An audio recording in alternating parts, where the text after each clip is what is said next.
ditetapkan sebagai tersangka oleh KPK terkait kasus Harun Masiku. Ternyata segini harta kekayaan Hasto Kristianto. Diketahui, Sekjen PDIP itu jadi sorotan usai ia dikabarkan menjadi tersangka kasus suap pergantian antar waktu. PAU, Harun Masiku kepada eks-komisioner KPU Wahyu Setiawan. Kabar tersebut membuat sosok Hasto Kristianto menyita atensi publik. Tak sedikit yang mengulik segala hal tentangnya, termasuk harta kekayaannya. Melansir laman laporan harta kekayaan penyelenggara negara, LHKPN, Hasto Kristianto hanya melaporkan kekayaannya satu kali, yakni pada tanggal 22 Desember tahun 2003. Saat itu, hartanya mencapai 1,193 miliar rupiah. Sampai saat ini, belum ada pembaruan informasi resmi soal kekayaan terbaru Hasto di laman LHKPN.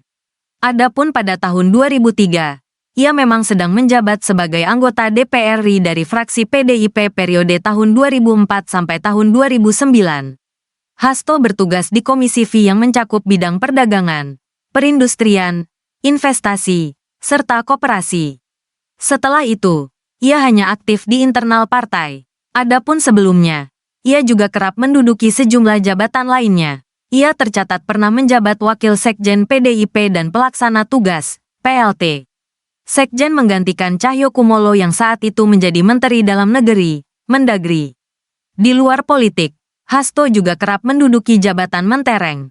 Salah satunya bekerja sebagai project manager di PT Rekayasa Industri, tahun 1992 sampai tahun 2002.